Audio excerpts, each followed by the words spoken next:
څلور شیانو ته کتل عبادت دی.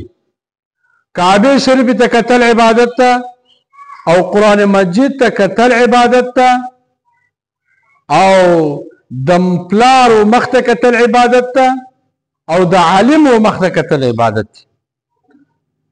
نو ګورئ دا څلورو شیانو ته کتل عبادت دی، لکه کعبه شریف ته، لکه قرآن مجید ته، لکه د پلارو مخ ته، لکه د یو عالمو مخ ته کتل، دا عبادت ته.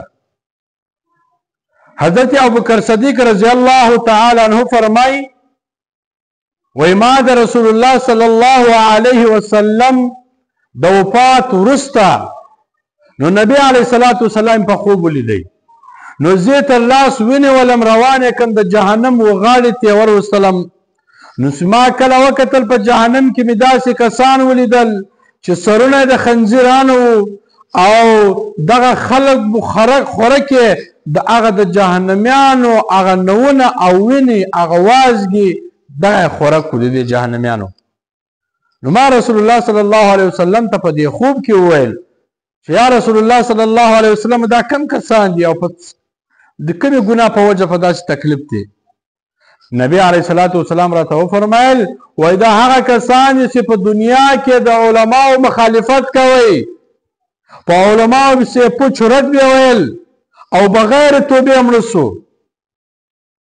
نو زما عزتمند ورونو مسلمانانو داسې ډېر کسان دي مجلس په علماو ښایسته کړی وي، یعنې د علماو غیبت کوي، هغه مجلس په هغه غیبت باندې ښایسته کړی، خلک ناسي پلانکی مولوي صاحب دی ده، پلانکی عالم دی ده، پلانکی خدا ده، بس په علماو کې ټوله ورځ ګډ وي. کتاب کې راځي ویا عالم جوړ سه، کوشش وکړه ځان عالم جوړ کا. که د عالم صلاحیت پتا کې نه وي نو بیا طالب العلم جوړ سه، ځان طالب جوړ کا.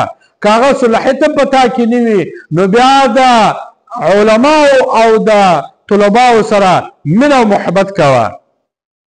که هغه هم پتا کې نه هغه دې په نصیب نه د علماو سره محبت وکړي نو بیا د علماو سره کم سے کم نفرت خو مه کوه، غیبت خو مه پسې کوه. نو هغه پنځم قسم یې هغه هلاکت ته چې هغه په علماو چې خبرې کوي یا د علماو څخه نفرت کوي، دغه هلاکت ته. دغه رقم حضرت عبدالله ابن مبارک رحمت الله علیه فرمای وی عقلمند سړی د درو کسانو یا د درو قسمو خلکو بې قدري نه کوي. یو د علماو بې قدري نه کوي عقلمند سړی پوه سړی، او بل د حکمرانو بې قدري نه کوي، او بل د مسلمان ورور بې قدري نه کوي.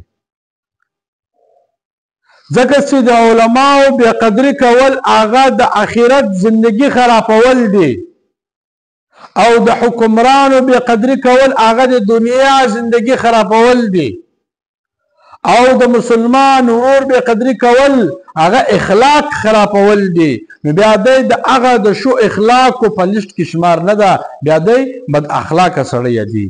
نو عقلمند سړی چې ده، پوه سړی چې ده، هوښیاره سړی چې ده، هغه د دغو درو کسانو بې قدري او بې عزتي نه کوي، لکه د عالم، لکه د حکمران، او لکه د مسلمان ورور بې قدري نه کوي.